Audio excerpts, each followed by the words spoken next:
Welcome back to Sunrise. You know what they say about laughter? Keeps you young.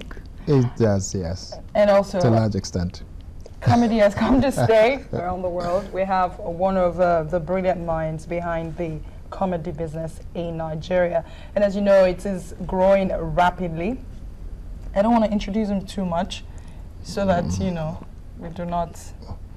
You don't think just throw the man into the environment, into the arena.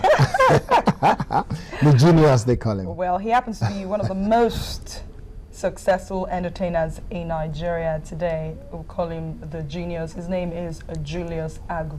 What's with the serious face? Let me start with that. Your face is already on air, so just say hi. Okay, hi. Hi. You know, I try to be serious. Yes. When we discuss, you know, when we talk about politics, we have to be I've been watching you, you know, talking to all the politicians. So I just thought it should be, you know, because people like us, we're always in the, you know, once people see us, I go to church, people meet me and they go, Julius, are you performing? Are you performing? In the filling station, you don't perform? So, I mean, you're traveling, even at the airport. And I guess so. Why can't you just be a normal human being? Okay. So because it's difficult. You want to be serious this morning. Yes. Even in your seriousness, I'm trying not to laugh. So, tell me, it's been a while in this business. I'm sure when you started out and you told your parents you wanted to be, did you tell them you wanted to be a comedian? Not comedian, entertainer. What was their response? How did they all start? Did they ask you, are you joking? And you go like, yeah, exactly. Yes, that's what I tried to do for a while. You know, it's becoming a cliche now. When I tell people some of my stories, they think it's actually a joke. Because my father wanted me to be a lawyer. If you come from the path that I come from, I'm an Ikwere man. And the Ikwereans are known primarily for land disputes. We like land. We like. Are you from the same place with the governor of Rivers State? Yes, he's also Ikwere. Yes. Okay. You're kinsmen? Yes. Why your yes is somehow... No, why you say my kinsman? I'm Ikwere. He's Ikwere. He's my brother. Okay. Yes. All right. And you know, the first gift our parents give us, na cutlass. So if you were even under his bed, I'm sure he has. He has his own cutlass there. All of us. So my father was tired of hiring the services of lawyers. So he wanted his own child, his own son, to be a lawyer. Why did he need a lawyer? Sorry, let me just digress. For the land. For land disputes. Oh. Yes. So that in case there's land dispute, he gets one for free. That would have been you. Yeah, that would have been me. But then, the luck I had was that University of Port Harcourt is located in my village, Choba. So I just... Most times when I go to the farm with my mom, I'll sneak away, go watch theater artists during rehearsals. So, and again, I believed strongly that I was not just, you know, I was, the talent was there from my Pekinhood days. You used to make your friends laugh? I used to make them laugh when my father, when they finished, like during the festive periods, during Christmas period, I always spearheaded, I led my mates, you know, during Agaba dance, you know, to reenact all the dances the elders danced during the, you know, Christmas period. And then, but my mom, on the other hand, wanted me to be a carpenter. Like Jesus? What?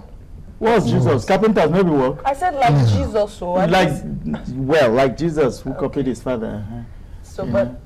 Her reason was that anytime she got into the kitchen to cook, she wouldn't see like stool, kitchen chair. So she wanted me to be. So did she put you through artisan carpentry training? She tried, but you just didn't like that one. I had already made up my mind that entertainment was my calling. Like I said, I'll be in a farm without run away. So they just decided, look, if this is what you truly want to be. How did you know that entertainment was your calling? How did you discover you were talented enough to make money? Growing up, I was already, you know, entertaining. So they were looking at you every day saying, this funny child. Huh? This funny child, eh? Not child, Pekin. You know my story. So born in the village, JPK. Yes, JPK. My mom would send me on an errand because I remember part of it was the fact that I was a perpetual late goer. In school. Not come and goer. Goer. You don't pass, no, not pass them. No become. So my mom would send me early hours of the morning before going to school. I'll go kiri, you know, akamu. Yes. I'll go and sell akamu, sell pap. While selling that, I must, you know, come back late, then go to school late. And then my teacher then thought her only way of punishing me was to make me come in front of the class to dance. Okay, and that was punishment. That was punishment. The early stage, I used to cry. Be embarrassed, people are watching me. But with time, I didn't know she was preparing me for the bigger stage. Wow. So I started early to curb, you know, stage fright and all that. So it became a routine because I would still go late the next day. I would still go late the next day. Okay. Go on. So you read theater arts. Bam. And obviously that must have prepared you for what was, you know, lying ahead. So far, so good. You've obviously been in industry for a while. How has it panned out for you? You know, one of the best things that happened to me was the fact that I read theater arts. And like I said, I probably wouldn't have been a graduate today if the university is not located in my village. So that was it for me because my parents said, if that's what you want to study, you're on your own. So they refused to see me through school. So those years, I would just walk from my home to the school. As I'm walking to school, people will be like, Julius, where did they go? I say, yeah, I just want to see somebody here. You know? All right, let's take a look at this. Which of the she actually had to keep her face like that. events She was came to me. this one? I can't remember. This looks recent because I have this, my bangle. Is there a place they sell a cash card here? Yes. I say you go wound yourself. Oh, yeah, now. Power for this. Is he really your son?